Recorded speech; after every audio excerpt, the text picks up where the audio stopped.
go. Good morning, it's Jim and Becky behind the camera, and together we are With It Retirees in Beaverton, Oregon. So we're back in the greenhouse today. It's been about 2.5 weeks since we were here, and I want to show you over here.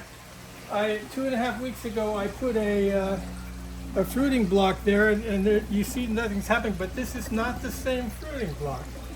The fruiting block that I put there, which was a blue oyster mushroom, and I put another one in the thing behind us, the fruiting chamber, both fruited out, grew mushrooms, and I ate them literally all in the space of 10 days, which is crazy fast.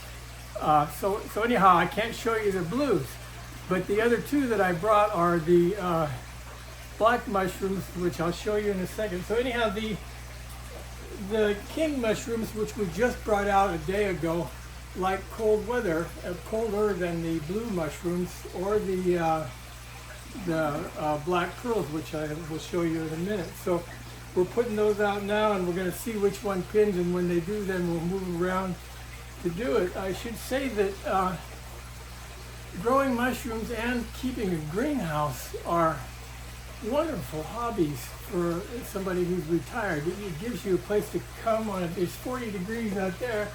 It's 60 degrees in here right now. It gives you a place to come. It's not indoors, it's not outdoors, and growing mushrooms, especially this time of the year, is just plain kind of magic. So let's go on, and I will show you the black pearl king mushrooms that I have propagated.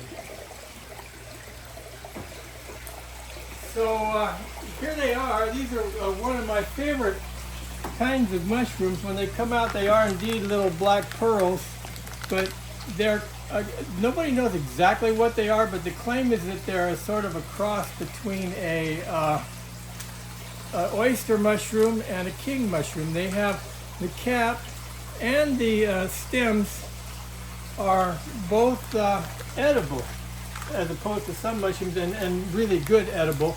As you can see, they have thick little stems on them. You can eat the whole darn thing. In fact, this one's not quite ready yet.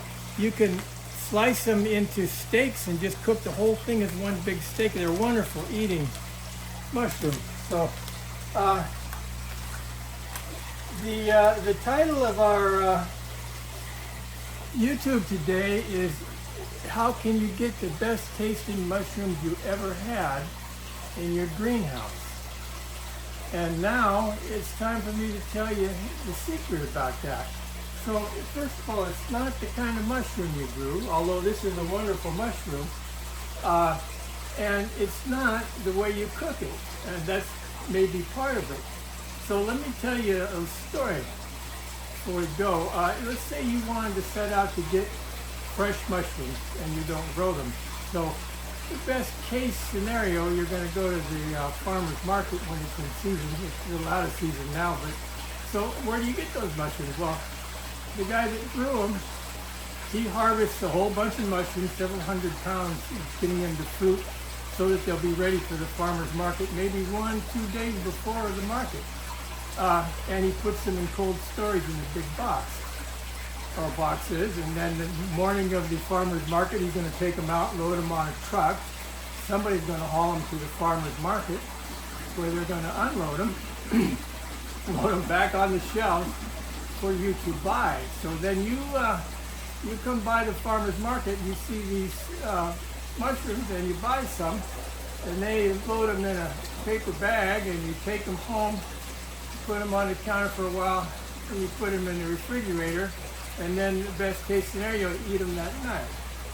Now, you're going to eat them, you're going to cook them, and you're going to say, wow, these are good mushrooms. And they are, but they're not the best.